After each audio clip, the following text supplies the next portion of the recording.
Rob is truly a transformational scientist. His lab has produced many of the software tools and laboratory techniques that have enabled, really totally enabled, the high throughput advancement of genomic information for microbiome science.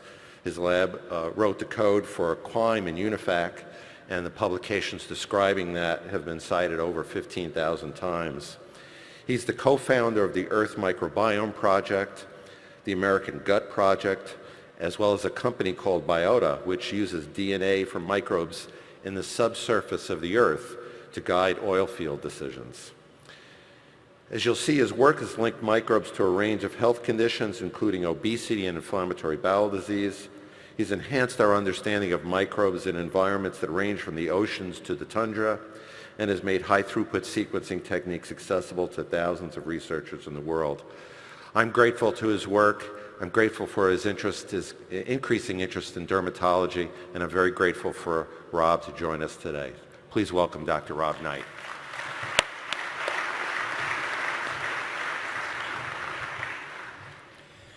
Thanks, Rich, for that very kind introduction, and it's truly an honor for me to have the opportunity to be here to deliver this lecture in honor of Dr. Beerman and to connect with this audience. I'm glad we finally did get it connected. You know, you shouldn't have to be a professor of computer science to get the projector to work, and I'm reminded of an anecdote about Björn Sostrup, who developed the C++ programming language. And he was asked by a reporter, why did you develop the C++ programming language? And he said, you know, I developed C++ because I had a dream, and my dream was that someday my computer would be as easy to use as my phone. And now finally, my dream has come true, because now I can't use my phone either. And I think a lot of us can relate to that. So anyway, what I'm going to tell you about today is about how the skin microbiome is unique among human microbiomes in its variability, in its versatility, and in its readout of the environment that we're exposed to. And I have a few disclosures, none of which are particularly relevant unless your patient's an oil well. I want to point out that this microbiome science that I'm going to talk about is very new. So it was only a decade ago that Heidi Kong and Julie Segre did their pioneering work first characterizing the human skin microbiome with culture-independent techniques. And already these microbiome studies are redefining how we think of ourselves as human beings. And I'd like you to take just a moment to think about what you saw when you looked at yourself in the mirror this morning. I saw an organism that's just 43% human, and not just because it was early and I was jet-lagged and I hadn't had my coffee yet, but when we think of what makes us up as human beings, each of us has about 30 trillion human cells, but we have about 39 trillion microbial cells, according to the latest estimates. And that's where that 43% human number comes from. You might think, well, wait a minute, it's the 21st century, let's think about this in terms of our DNA instead. So let's think about that for a moment. So we each have about 20,000 human genes, depending on what you count exactly, but amazingly the size of our microbial gene catalog ranges from 2 to 20 million microbial genes. And so by that measure, we're at best 1% human. And what's perhaps most amazing about this is that those microbial genes are the genes that we can change. Our human genome is fixed at birth, but our microbial genes change profoundly throughout our lifetimes, and we continue to change them as we interact with each other, with the environment, and through various lifestyle and medical issues. And these microbiomes are highly personal. So back in 2010, I was working with Noah Ferrer, another faculty member at Boulder in the Ecology and Evolution Department. And we were wondering, is there a biogeography of the keyboard? So this was a very basic science project, looking at things like whether keys that are close together have more similar microbes, whether the space bar is it's larger than the other keys, so maybe it has more kinds of microbial life on it, according to the MacArthur and Wilson theory of island biogeography. And what we found was amazing, because we swabbed all the keys of 3 different people's keyboards and all of their fingertips. And when we plotted the data using techniques I'll describe in just a moment, we saw this amazing pattern where for each individual, colored differently here, all their fingertips and all their keys clustered together, so we could immediately see that personalization of the skin microbiome and its transfer to objects that we touch. And this has blossomed into a research program funded by the National Institutes of Justice on microbial forensics. Now, these individual microbiomes have been shown to affect a huge number of things that are medically relevant. So the microbiome of the gut, which has been most extensively studied, has been linked to response to acetaminophen, to digoxin, to cisplatin, cyclophosphamide, even the latest PD-1 and PD-L1 checkpoint inhibitors. And how you respond and whether they're toxic or effective depends tremendously on the microbiome in your gut. Exactly the same investigations could be done on the skin. It's very technically feasible now, but in large part they haven't been done yet, although it's of tremendous importance to understand how we're modifying our skin microbiome as well. And one thing that's fascinating is the emerging links between our human and our environmental microbes. So there was a lot of press 2 years ago with a study that we did with Chris Lowry, where what we showed is that if you can inoculate mice with the right kinds of soil bacteria, what happens is that they're tremendously resilient against social stress. So exposure to the right kind of soil bacteria can modify the gut microbiome and modify social characteristics. And other microbes from the environment, including microbes from food and microbes from dust, have been shown to reduce asthma, to reduce and even reverse food allergies, and play an increasing role in novel targets for therapies. Just as you heard about how modifying someone's own skin microbiome to enrich for the species from the healthy parts of the skin and then delivering it back to the diseased parts of the skin can be an enormously important therapy. So a lot of what I'm going to tell you about is based on readouts of the microbiome using one gene called ribosomal RNA. And the reason why we use this particular marker is that it's universal. It has slow evolving regions we can use to make PCR primers and fast evolving regions that we can use as name tags for particular kinds of microbial life. And then it has massive databases that we can use in order to match up what we find in the environment to what's already known. And what makes this possible is really the pioneering work of Carl Woese, who realized that he could use this universal marker to build a tree of life that connects all organisms together in this one universal framework. So what we use is a technique pioneered by Norm Pace, where essentially we get samples from different places and extract the DNA. So maybe the red sample comes from your left hand and the blue sample from your right. We amplify the DNA from those samples by the polymerase chain reaction, and then we sequence them, and then we used to just match them up to what was in GenBank, but ironically that gets less and less useful as GenBank expands, because instead of hitting some organism with a name that you know, you're going to hit uncultured environmental sequence number 38,000,007 from one of these studies. So instead what we have to do is we have to do multiple sequence alignments and slot those sequences into the expanding phylogenetic tree. So Kathy Lozapone, who I recruited to my lab in Boulder shortly after I started there to work on this project on type 3 secretion, after about a year she explained that she wasn't really into that project but really wanted to do something with sequences and trees and bioinformatics. And despite completely switching projects, I think it's safe to say that she's done fine for herself. She's now the third most highly cited faculty member at the University of Colorado at Denver, despite still being an assistant professor there. And her breakthrough was to exploit Carl Woese's insight of this universal tree of life to be able to take all of these sequences and organize them using the phylogenetic tree. So the intuition here is that if you have two identical communities, so these phylogenetic trees, the modern sequences are at the tips and the internal nodes are hypothetical common ancestors. If you have two identical communities, what you see in the red, you'll see in the blue if you sample them completely. All of the branches will lead to both red and blue communities, shown here in purple, and that distance is 0. In contrast, if you have two unrelated communities, a microbe from the red community, if it moves to the blue, won't survive and reproduce and evolve and accumulate the molecular change that adds branch length. So as a result, all the branches lead only to the red or only to the blue. They're as separate as they can be, and we define that distance as 1. And in the actual pair of communities, you'll have some unique branches in red or blue, you'll have some shared branches in purple, and the unique fraction of the tree, or unifrac distance, gives you a measure of how far apart those samples are in terms of evolutionary history. So what's so great about this is we can exploit Carl Woese's insight, and indeed Charles Darwin's insight, of the unity of life, because we can take samples from anywhere, whether it's your skin, your gut, a hydrothermal vent.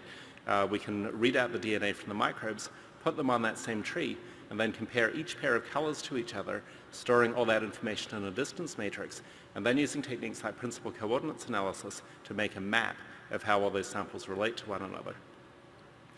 So with this technique in mind, Kathy initially decided she'd like to use it on everything. And so she went to GenBank, downloaded a data set that literally spanned the globe.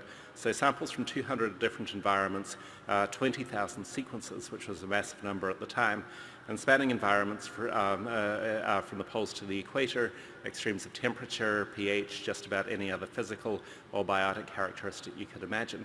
And when we took all these samples from all over the planet and asked what drives microbial ecosystems across the world, what we saw was amazing. So we saw this very clear split emerging between saline and non-saline environments. And you can see a few points in blue in the middle there. What those are estuaries, where you truly have a split truly have a mixture of saline and non-saline. But the other factors that we thought would be more important, like temperature, just weren't that important on this new emerging map of how microbes are organized. So if I show you microbes from a hydrothermal vent or from a hot spring in Yellowstone, they just look like the other saline and non-saline communities respectively.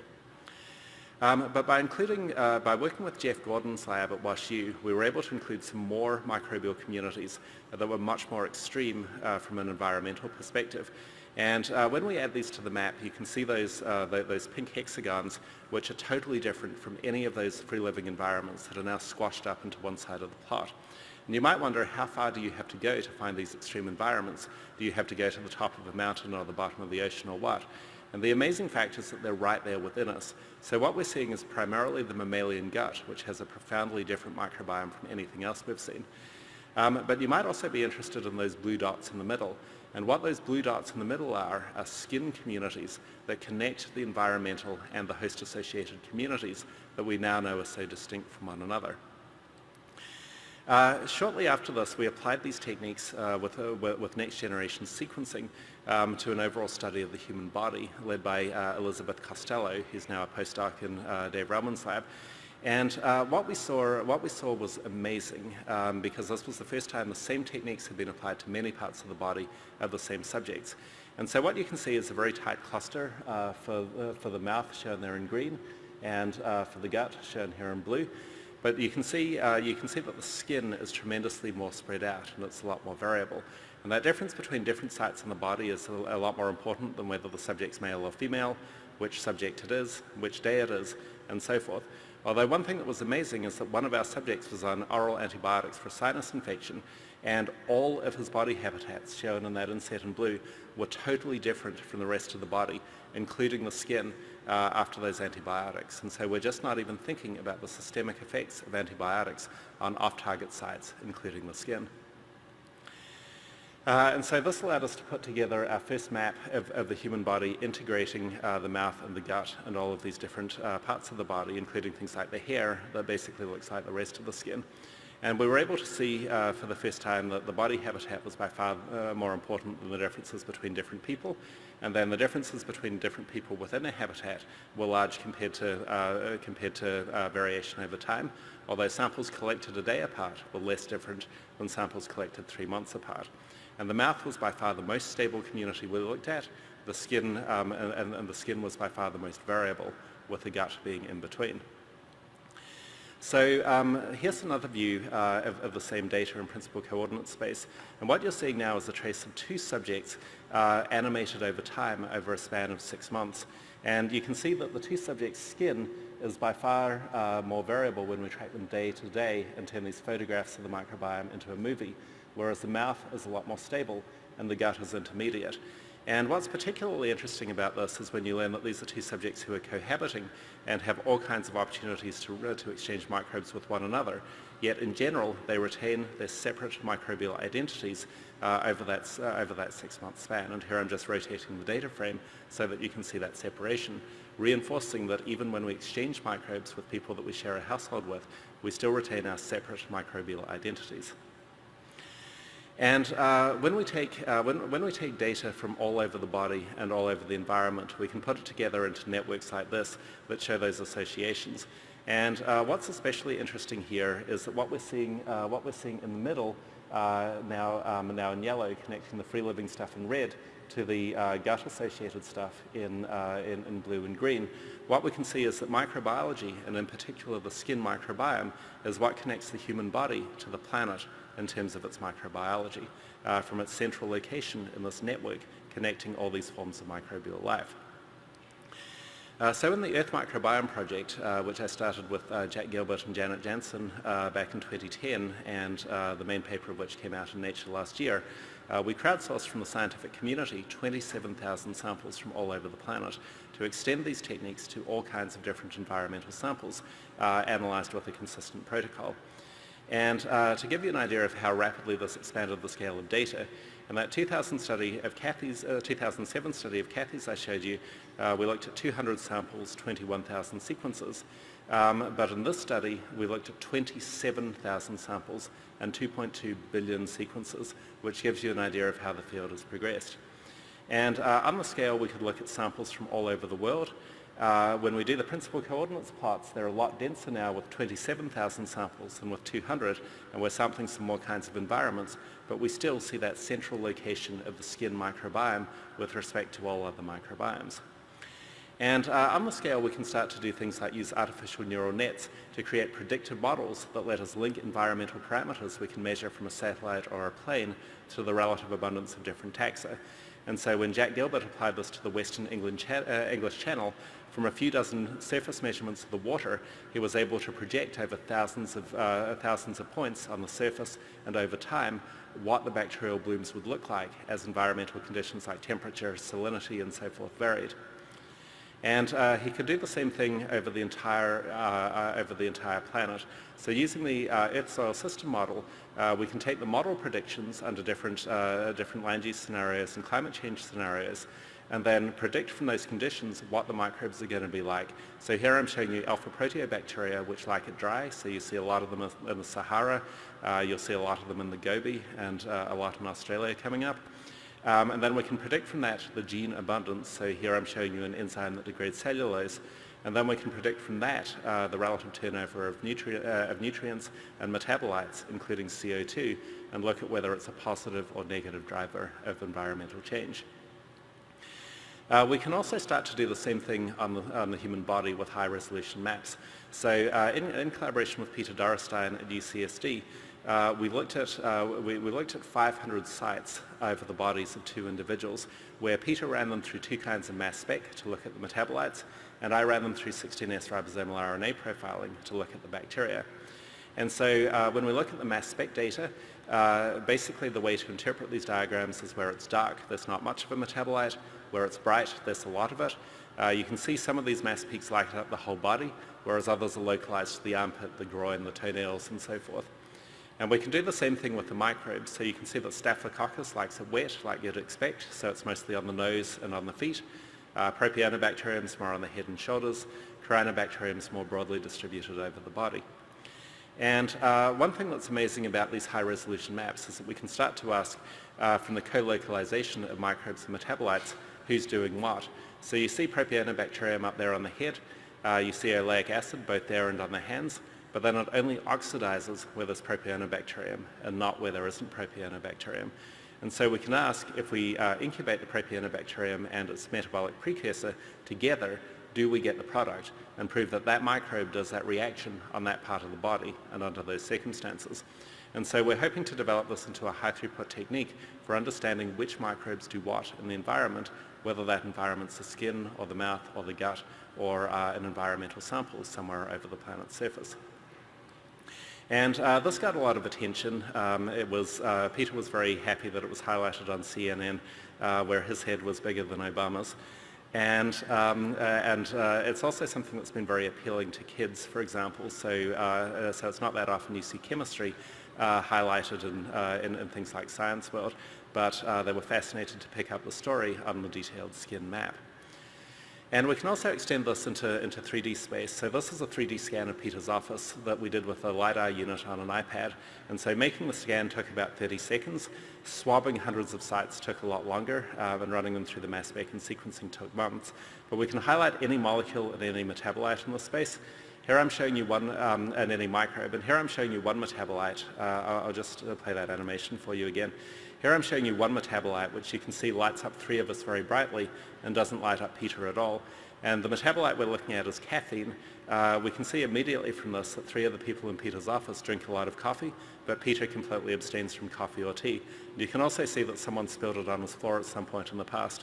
Now, while this was undoubtedly the most expensive way to find this out, you can imagine how this could have really useful applications in clinical settings if you're looking at where all of the microbes go, or in various industrial food production settings and so forth. And like I said, we can pick up any molecule with this technique. So you see all kinds of things from the sunscreen on Peter's postdoc to the blood pressure meds on one of the other people in the office, to dietary components like caffeine and tryptophan. And we can also do the same thing at the microbial level. So, for example, in the right panel you can see Synechococcus, which is lighting up Peter very brightly, but not the other people in the office. And what you see here is that Peter swims in the sea very frequently, and that marine microbe is still on his skin even a couple of weeks later, as well as transferring to the objects that he touches. And so we're starting to build up these incredibly detailed lifestyle profiles of people from their microbiology, from their chemistry, and where that chemistry is transferred to their cell phone or things like this laser pointer or other objects that people habitually associate with.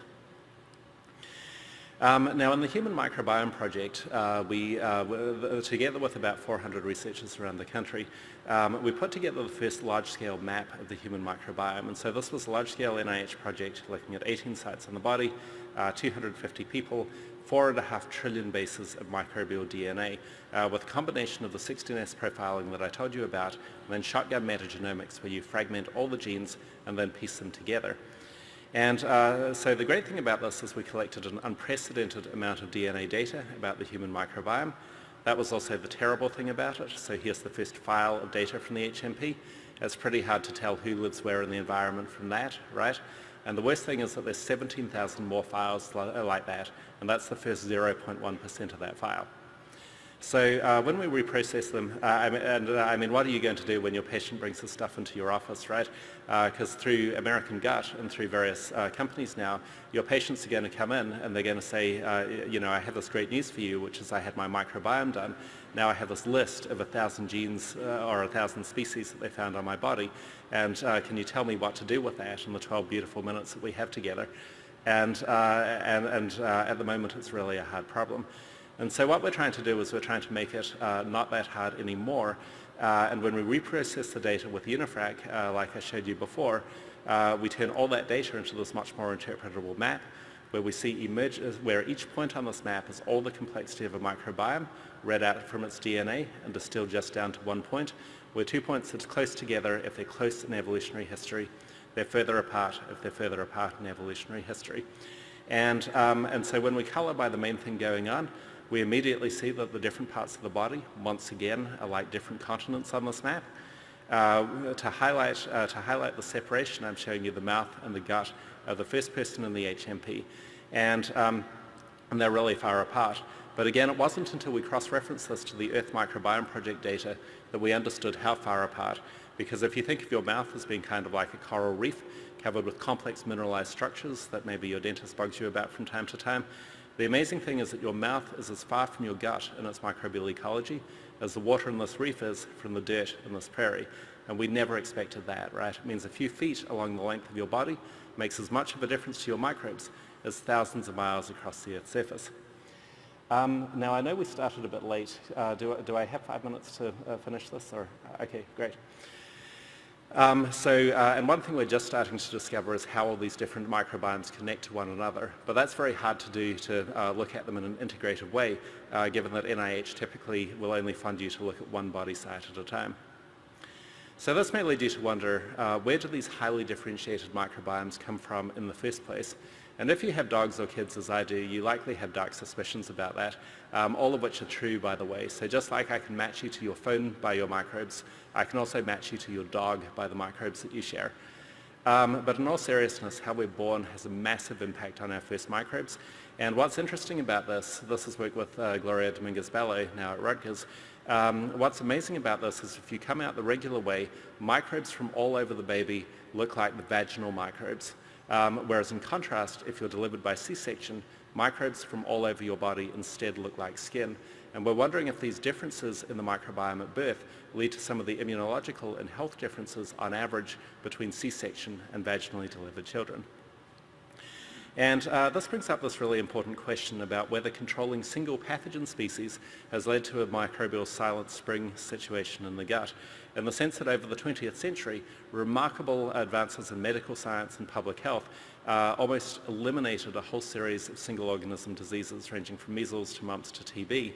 But at the same time, we see this explosion in asthma and type 1 diabetes and multiple sclerosis in Crohn's. And in 2002, when this graph was published, no one knew that any of those diseases were linked to the microbiome, whereas today we know that those 4 and dozens of others are not just linked, but causally driven by the microbiome, at least in animal models. And Marty Blazer, my colleague at NYU, has written a wonderful book that goes into this in depth. So there's been a lot of interest in this, and back in 2012, so the problem with NIH-funded projects in particular is it's difficult for ordinary members of the public to participate in them, and especially with the Human Microbiome Project, the baseline cohort, everyone had to be rigorously defined as healthy by clinicians at every body site. So it wound up being essentially a study of healthy students, and we missed all the interesting microbiomes in older people and people with different diseases. So with the American Gut Project, we instead tend to crowdsourcing and crowdfunding so that each person supports the cost of adding themselves to the project. It's called American Gut, but we can also accept skin and oral and other kinds of samples as well. And so we can scale it indefinitely as long as people are interested. Of course, not everyone wants to know what's in there, so these are middle schoolers touring our lab, learning we're going to use lasers and robots to read out the DNA in their poop, all of which is literally true. But it's been remarkably successful so far. We've raised over $2.5 million, essentially all in $99 increments from members of the general public, and sequenced over 15,000 samples. And the main paper on this came out 2 days ago in the ASM journal M Systems, if you want to hear more about it. But what we're trying to do at the moment is to expand it globally through this umbrella, the MicroZeta initiative, that includes American Gut, British Gut, Australian Gut, and then other similar projects worldwide. And we would love to be able to extend this in a more formal way to the skin, to the mouth, to the vagina, to other places where there are interesting microbes on the human body, as well as expanding it geographically. So I'll just briefly close with why you should care so much about what your microbiome configuration looks like. And you just saw in the previous talk beautifully an example of this sort of thing in the skin. What I'm going to show you now is one in the feces. And these spikes are fecal samples, although they look nothing like the healthy fecal samples in brown at the bottom. And this is work we did with Alex Kreutz and Mike Sadowski at the University of Minnesota, looking at people with C. diff associated diarrhea. And so those C. diff patients, their microbiomes look nothing like a healthy human microbiome. And what's going to happen is four of those C. diff patients are going to get a fecal transplant from that one healthy donor at the bottom. And if you're wondering about the fecal transplant procedure, here's Bill Sanborn, our chair of GI, about to deliver one to a patient using hospital-grade stool that he got from a non-profit called Open Biome, because remember that the FDA regulates stool as a drug. And it's hard to prove that you produced it under GLP and GMP conditions, right? But somehow you have to try. So anyway, 4 of these patients are going to get a fecal transplant from that one healthy donor. And you might wonder, it's an incredibly complex ecosystem. Will providing a small amount of healthy stool even change the ecosystem at all in a way that we can see on this plot? And if it does, how long will it take? So each frame in this animation is going to be 1 day in the lives of these C. diff patients. And what you can see is that immediately, in just 2 or 3 days, their microbiomes change completely into the healthy state, and then they stay there over months of follow-up work. And what's amazing is how effective this therapy is. So in many different studies now, fecal transplant has been shown to be about 90% effective versus only about 30% of efficacy for antibiotics with recurrent C. diff. And so the AGA is currently deciding whether to recommend it as a first-line therapy rather than as a last-ditch therapy. And Rich, I'd love to work with you to do exactly the same kind of map as this with daily time series of the skin, which is certainly a lot more accessible than the gut is in terms of looking at things like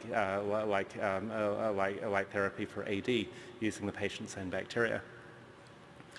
So essentially the problem that we face at the moment is that for all of these different diseases, whether it's the gut, the skin, the mouth, the vagina, we need to be able to identify these problems with the microbiome in patients and then figure out how to guide them back into health, whether it's something as extreme as transplantation or as benign as diet, which can have a massive effect on your gut microbiome and, for all we know, the skin microbiome as well. And for all of these different diseases that have now been linked to the microbiome, we need to understand what are the good and what are the bad places on the map. But we need to do more than map it. We need to create a kind of microbiome GPS that tells you not just where am I right now, but where do I want to go, and what do I want to do turn by turn in order to get there. And ideally, we want to make this so easy to use that any physician, any patient, maybe even small children can use it. So you could imagine a smart toilet where as soon as you flush, it delivers you the results of your data dump to your smartphone, which, let's face it, I bet you're using in there anyway, and shows you the results in some user-friendly form where you can see the progression of your own microbiome over time and then figure out, are you going in a good place or a bad place? And this is a photo of my daughter at about age 3. At age 3, we didn't have this user interface, and phones weren't fast enough to run the display that I was showing you there. But now they are, and now at age 6, she's been looking at her own microbiome data and being fascinated by how it's developing towards the healthy adult state as she ages and as she develops. So our ambitions are even greater than this, and this is really the science fiction part of the talk, because what we imagine is that as you examine yourself in the mirror in the morning, we could use the same kind of hyperspectral imaging that we use over the planet's surface to look at things like chlorophyll and other microbial characteristics, and perhaps also capture your breath as you breathe on that mirror, to whisk it away through tiny pores in the glass to do an instant chemical analysis and then display it to you. Obviously, we're still working on the user interface for this, but there's already breath tests on the market for SIBO, for cystic fibrosis exacerbation, and for other microbiome-linked disorders of the gut. We imagine translating this into a microbiome profile using some of the same technology that backs Google Translate. That may be impossible, and we may have to have the smart mirror communicate with your smart toilet to get that data. Like, that's still very much an unknown. And then we can put you on the microbiome map and show you if you're at risk for any of the disorders that we know are linked to the microbiome by your location on that map, and then perhaps give you suggestions for what you should do for your health, either things you can do yourself through consumer products and foods, or things that you might need to consult a physician about.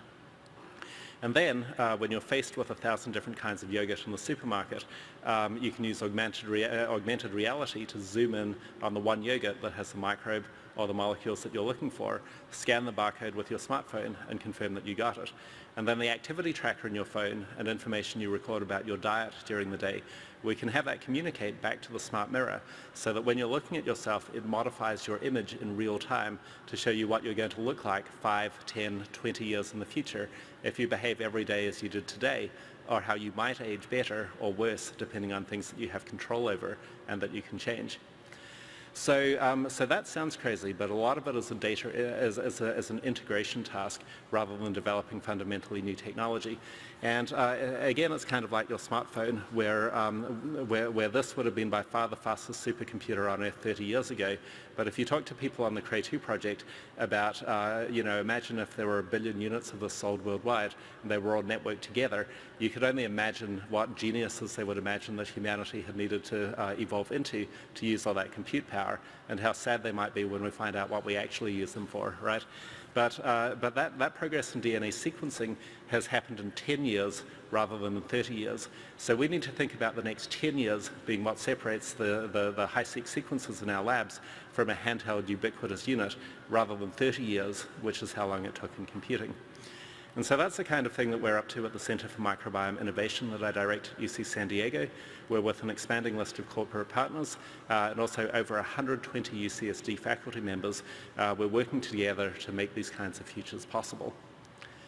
So with that, I'd like to thank the many people in my lab and beyond who've contributed to the work that I've shown you here, our many sources of funding, including now thousands of members of the public through our crowdfunding initiatives, the members of my lab who it's been amazing to work with on this stuff over the years. And finally, thanks for your attention. I think we're going to do questions in the break, but you should also feel free to email me if there's anything that we don't get to. And thanks again for the wonderful opportunity to do this lecture and connect with this audience.